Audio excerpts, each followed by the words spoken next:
കൊച്ചി തീരത്തിന് സമീപം കപ്പൽ മുങ്ങിത്താണ് കൂടുതൽ കണ്ടെയ്നറുകൾ കേരള തീരത്ത് അടിയുന്നത് എത്രത്തോളം ആഘാതം ഉണ്ടാക്കും സാർ? നമുക്ക് ഈ വിമാന ഗതാഗതവും അല്ലെ റെയിൽ ഗതാഗതവും ഒക്കെ വരുന്നതിന് മുമ്പേ ഉള്ളതാണ് കപ്പൽ ഗതാഗതം അല്ലെങ്കിൽ ചരക്ക് കപ്പലൊക്കെ. അപ്പോൾ അത് ഒരുപാട് കപ്പലുകൾ ഉള്ളൊരു കാലവുമാണ്. ഏറ്റവും കൂടുതൽ വോളിയം അളവ് സാധനങ്ങൾ ചരക്ക് കടത്താൻ കൊണ്ടുപോകാനുള്ള സംവിധാനമാണ്. അപ്പം അതുകൊണ്ട് കപ്പലുകളുടെ മുങ്ങലും ഇതൊക്കെ പുതിയ സംഭവങ്ങളല്ല, പണ്ടും ഉണ്ടായിട്ടില്ല. അപ്പോൾ ഇത് കപ്പലുകളിൽ മുങ്ങുമ്പോൾ അതിനകത്തുള്ള സാധനങ്ങൾ കടലിലേക്ക് പോകുമ്പോൾ പ്രകൃതിയുടെ കടലിൻ്റെ സന്തുലനാവസ്ഥയെ അത് ബാധിക്കും. മുമ്പ് ഉണ്ടായിട്ടുള്ളതാണ്. പക്ഷേ അപ്പോൾ നമ്മളെ സംബന്ധിച്ചിടത്തോളം, കേരളത്തെ സംബന്ധിച്ചിടത്തോളം ഇതിനൊരു പ്രത്യേകത ഉണ്ട്. ഇപ്പോൾ പ്രത്യേകിച്ച് നമ്മുടെ തുറമുഖങ്ങൾ നമുക്ക് നേരത്തെ ഉണ്ട്. ഇപ്പോൾ വിഴിഞ്ഞം തുറമുഖത്തിൻ്റെ പ്രത്യേകത കാരണം ഒരുപാട് കപ്പലുകൾ വരാനുള്ള സാധ്യതയും കേരള കടൽ തീരത്തിനോടടുത്ത് ഒരുപാട് കപ്പലുകളുടെ ട്രാഫിക് ഉണ്ടാകാനുള്ള സാധ്യത കൂടി വരുന്നൊരു സമയമാണ്. ആ പശ്ചാത്തലത്തിലാണ് നമ്മുടെ ഈ കപ്പൽ മുങ്ങിത്താഴുന്നതിനെ പറ്റി ആലോചിക്കേണ്ടത്. അപ്പോൾ അതിനകത്തുണ്ടായിരുന്ന പല രാസവസ്തുക്കൾ, പിന്നെ ഡീസല്, മറ്റ് ഓയിലുകളൊക്കെ ഈ കടലിലേക്ക് ഒഴുകിയതായിട്ട് നമുക്ക് വിവരം കിട്ടിയിട്ടുണ്ട്. ഡീസൽ തന്നെ എത്രയോ 80-ലധികം മെട്രിക് ടൺ ഡീസൽ കടലിലേക്ക് ഒഴുകിയായിട്ട് അറിയുന്നുണ്ട്. അപ്പോൾ ഇത്തരം രാസവസ്തുക്കൾ നമുക്ക് കേരളത്തിൻ്റെ വളരെ തീരത്തോട് ഏറ്റവും അടുത്തല്ലെങ്കിൽ പോലും കടലിൻ്റെ പ്രത്യേകത കൊണ്ട് തിരകൾ കൊണ്ടും ഈ രാസവസ്തുക്കളൊക്കെ നമ്മുടെ തീരത്തേക്ക് വരുന്ന ദിവസങ്ങളിൽ അടിയാനുള്ള സാധ്യതയുണ്ട്. അതൊന്ന്. അപ്പോൾ അതുവഴി വരുന്ന ചിലപ്പോൾ എന്തെങ്കിലും വസ്തുക്കളോ ഒക്കെ നമ്മൾ മനുഷ്യർ അറിയാതെ ചെന്നെടുക്കാനുള്ള സാധ്യതയുണ്ട്. അത് നമുക്ക് അപകടങ്ങൾ ഉണ്ടാക്കാൻ സാധ്യതയുണ്ട്. കൂടാതെ തന്നെ ഇതിനകത്ത് വീണ രാസപദാർത്ഥങ്ങളും എണ്ണയും ഒക്കെ കടൽ തീരത്തോട് വരാനുള്ള സാധ്യതയുണ്ട്. അപ്പം മനുഷ്യൻ്റെ ഭക്ഷണത്തിലൊക്കെ കല്ലാനുള്ള സാധ്യതയുണ്ട്, വെള്ളത്തിൽ കല്ലാനുള്ള സാധ്യതയുണ്ട്. ഇതൊക്കെ കൂടാതെ തന്നെ നേരത്തെ പറഞ്ഞ സന്തുലിതാവസ്ഥ, ഈ വളരെ കുറച്ച് ഡീസലോ ഓയിലോ ഒക്കെ പോലും കടലിലേക്ക് പോയി കഴിഞ്ഞാൽ അതിൻ്റെ വ്യാപനം വളരെ വലുതായിരിക്കും. കാരണം വെള്ളമാണ്, ജലമാണ്, തിരകളുണ്ട്. അപ്പോൾ അതുകൊണ്ട് ഒരുപാട് പ്രദേശത്തേക്ക് ഇത് വ്യാപിക്കാനും ഇത് അവിടുത്തെ ജീവജാലങ്ങളൊക്കെ ബാധിക്കാൻ സാധ്യതയുണ്ട്. അപ്പോൾ അതിൻ്റെ വെള്ളത്തിൻ്റെ മുകളിലോ ഒക്കെ ഉള്ള പായൽ തുടങ്ങി സൂക്ഷ്മജീവികൾ തുടങ്ങി മത്സ്യം, ഇതുപോലത്തെ എല്ലാ ഇനം സസ്യങ്ങളെയും മത്സ്യങ്ങളെയൊക്കെ ഈ രാസവസ്തുക്കളും ഒക്കെ ബാധിക്കാൻ സാധ്യതയുണ്ട്. ചില കൂടുതൽ കോൺസെൻട്രേഷനിൽ ചില മത്സ്യങ്ങളുടെയൊക്കെ ശരീരത്തിനകത്ത് പോവുകയാണെങ്കിൽ അത് ഒരു പക്ഷേ മത്സ്യത്തിൻ്റെ ജീവന് മാത്രമല്ല, അവയെ പിന്നീട് ഭക്ഷിക്കുന്ന മനുഷ്യൻ്റെ ജീവന് പോലും ആരോഗ്യത്തിനൊക്കെ ഭീഷണിയാകാൻ സാധ്യതയുണ്ട്. അപ്പോൾ ഇത് കപ്പൽ മുങ്ങിപ്പോകുന്ന നമുക്ക് പൂർണ്ണമായി ഒഴിവാക്കാൻ പറ്റുന്ന കാര്യങ്ങൾ, ദുരന്തങ്ങൾ എക്കാലത്തും ഉണ്ടാകും. അപ്പോൾ കപ്പൽ ദുരന്തം ഉണ്ടാകുമ്പോൾ വരുന്ന കപ്പൽ മുങ്ങിപ്പോകുന്നു, അതിനകത്ത് വസ്തുക്കളും സാധനങ്ങളും ഒക്കെ വിലപിടിപ്പുള്ള പല സാധനങ്ങളും നഷ്ടപ്പെട്ടു എന്നതിൻ്റെ കൂടാതെ പ്രകൃതിയുടെ സന്തുലിതാവസ്ഥയെ ബാധിക്കുകയും ജീവജാലങ്ങളെയൊക്കെ ബാധിക്കുകയും ചെയ്യും. അത് മനുഷ്യൻ്റെ ആരോഗ്യത്തിന് പ്രശ്നങ്ങളുണ്ടാക്കുക. ഇപ്പോൾ രണ്ട് ദുരന്തമാണ് ഉണ്ടാകുന്നത്. കപ്പലും അതിൻ്റെ സമ്പത്തും ഒക്കെ നഷ്ടപ്പെടുന്നത് കൂടാതെ അതുവഴി ഉണ്ടാകുന്ന, അതിൽ നൊലിച്ചു പോയ രാസവസ്തുക്കളും എണ്ണയൊക്കെ കൊണ്ടുണ്ടാകുന്ന ജീവനുള്ള ഭീഷണി. അപ്പോൾ നമ്മൾ ലോകമെന്ന് പറയുന്നതും സമുദ്രമെന്ന് പറയുന്നതൊക്കെ നമുക്ക് മനുഷ്യൻ്റെ മാത്രം അവകാശപ്പെട്ടതല്ല. നമുക്കറിയാത്തതും അറിയുന്നതുമായ ഒരുപാട് സൂക്ഷ്മജീവികൾ തൊട്ട് വലിയ ജന്തുക്കൾ വരെ കടലിലുണ്ട്.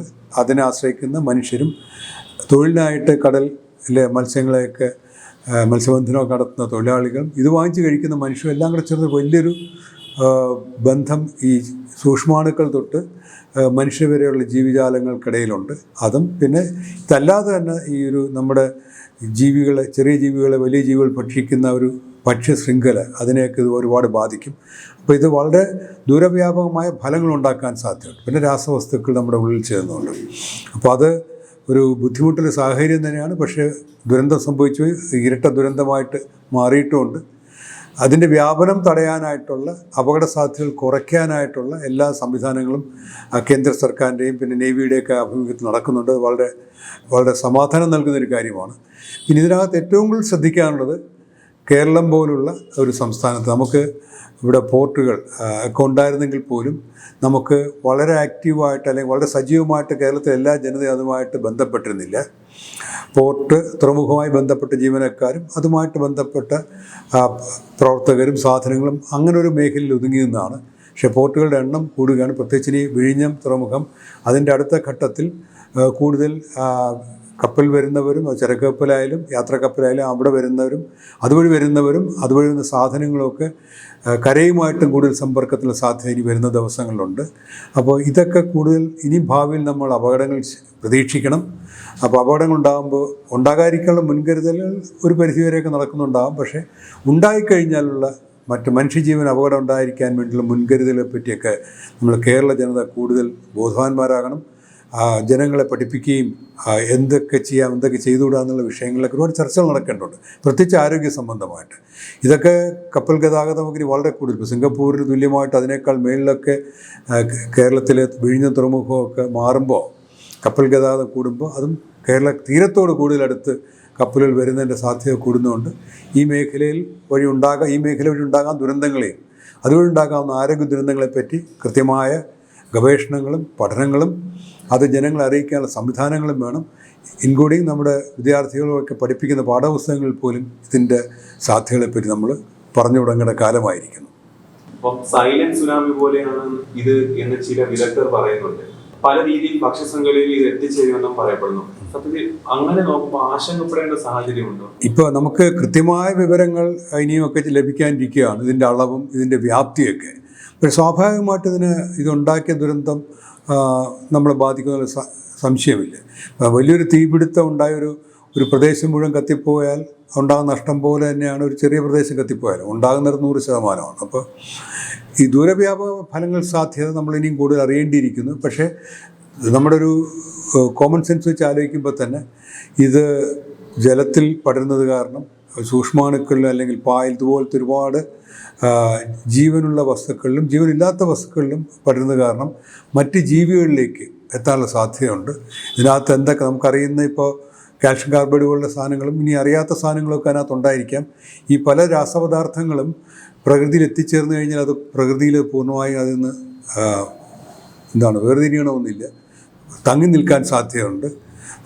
മറ്റ് മൂലകങ്ങളുമായിട്ടൊക്കെ ചേർന്ന് പുതിയ മൂലകങ്ങൾ ഉണ്ടാകാനുള്ള സാധ്യതകളൊക്കെ നമ്മൾ അന്വേഷിക്കേണ്ടി വരും.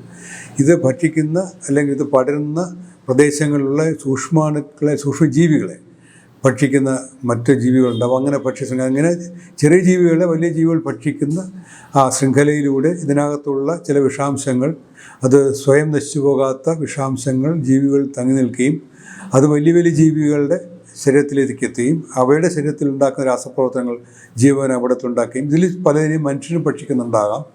അപ്പോൾ അത്തരം ഭക്ഷണം മനുഷ്യ ശരീരത്തിൽ എത്തിക്കൽ മനുഷ്യ ശരീരത്തിൽ വിഷാംശം ഉണ്ടാകാനുള്ള സാധ്യതയൊക്കെ ഉണ്ട്. അതുകൊണ്ടാണ് ഒരു പെട്ടെന്ന് തീപിടുത്തുണ്ടായാൽ തീ കത്തിയും കണയുകയാണ്. പക്ഷേ ഇതുപോലത്തെ ഒരു അപകടം ഉണ്ടാകുമ്പോൾ അത് ഈ ഒരു കപ്പലിൽ നിന്ന് പുറത്തേക്ക് വമിക്കുന്ന രാസവസ്തുക്കൾ എത്രയെങ്കിലും നാൾ നിൽക്കുന്നതായിരിക്കാം, അത് അവിടുത്തെ ജീവജാലങ്ങളെ മുഴുവൻ ബാധിക്കുന്നതായിരിക്കാം. അതുകൊണ്ട് തന്നെ ഭക്ഷ്യശൃംഖലയുമായിട്ട് ബന്ധപ്പെട്ടിരിക്കാം.